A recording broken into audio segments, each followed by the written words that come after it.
Acheter pour louer, est-ce rentable? Chers amis de l'immobilier, bonjour.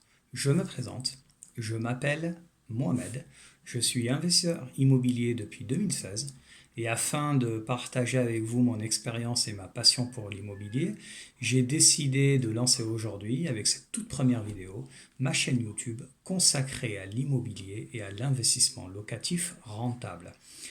Pourquoi rentable? Car c'est la condition sine qua non à court et moyen terme pour espérer enchaîner les opérations et bâtir un patrimoine, tout en profitant bien entendu du formidable effet de levier des banques, dont le principe est le suivant. Votre bien est financé par les banques et remboursé par vos locataires. Acheter pour louer, est-ce rentable? Pourquoi cette question est-elle si pertinente? Beaucoup de personnes, à raison, se demandent si finalement cela en vaut le coup. Car in fine, il s'agit de ne pas devoir mettre de sa poche tous les mois. Alors comment s'assurer que l'investissement visé est rentable? Et in fine, comment optimiser sa rentabilité? C'est à toutes ces interrogations, chers amis, que je vais essayer d'apporter les réponses les plus synthétiques et les plus claires possibles, avec une petite série de vidéos sur ce sujet qui me paraît déterminant. Premier constat.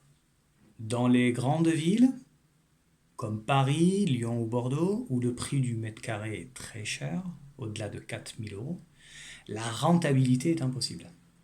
Et pour le reste, dans la majorité des cas, dans la très grande majorité des cas, avoir de la rentabilité relève d'un véritable challenge. Mais d'abord, commençons par définir la rentabilité. La rentabilité, c'est le loyer mensuel hors charge multiplié par 12 et divisé par le prix d'achat du bien en comprenant les frais d'agence, les frais de notaire et les frais de travaux éventuels. On obtient donc un ratio.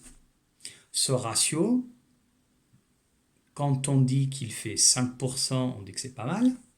Quand c'est 10%, on dit que c'est top. Mais s'agit-il de la rentabilité brute, de la rentabilité nette, c'est-à-dire nette de charge, de la rentabilité net-net, c'est-à-dire net d'impôt, ou de la rentabilité triple net, c'est-à-dire net de charge, net d'impôt et net de travaux? Alors c'est certes un indicateur et c'est utile, mais à mon sens, cela ne garantit rien, cela ne veut rien dire. Cela ne garantit ni dans le sens d'une rentabilité suffisante, ni dans le sens d'un bien non rentable. Quelle est donc la rentabilité qu'il faut obtenir? C'est précisément celle qui doit viser l'autofinancement. Je dis bien l'autofinancement. C'est une simple soustraction. C'est les entrées moins les sorties. La rentabilité doit être suffisante pour que les différentes charges soient couvertes par les loyers.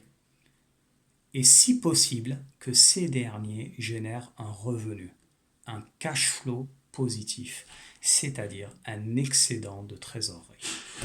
Le cash flow, c'est quoi? Alors le cash flow, c'est le loyer hors charge perçu, moins la mensualité de l'emprunt, moins les charges non déductibles, moins la taxe foncière, moins l'assurance propriétaire non habitant, moins les impôts et les cotisations sociales sur les revenus fonciers pour la location nue ou sur les bénéfices industriels et commerciaux pour la location meublée. Alors pour autant, chers amis de l'immobilier, un cash flow positif sur le papier est-il suffisant pour se lancer? Alors, je ne crois pas. Je ne crois pas pour au moins une raison. S'il n'y a pas assez de tension locative, c'est-à-dire quand l'offre de location est supérieure ou égale à la demande, il faudra alors se différencier en baissant ses exigences sur le prix ou sur la qualité de ses locataires, ou bien faire du haut de gamme mais plus coûteux.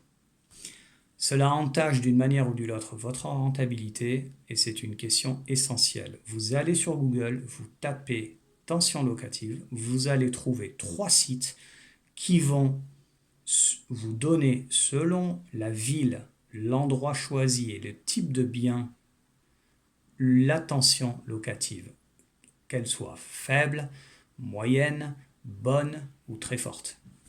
D'autres points, et non des moindres, seront soulevés dans ma prochaine vidéo pour booster sa rentabilité. Et quels sont les autres éléments qui jouent précisément sur cette rentabilité? Nous en parlerons sur la toute prochaine vidéo. Cette vidéo se termine, chers amis de l'immobilier. Merci beaucoup de l'avoir suivi. J'espère que cela vous a plu. Et si c'est le cas, merci de me donner des likes, de vous abonner, d'activer la cloche de notification pour être averti de la sortie de mes prochaines vidéos. Cela vraiment, ça va me donner un coup de boost pour continuer.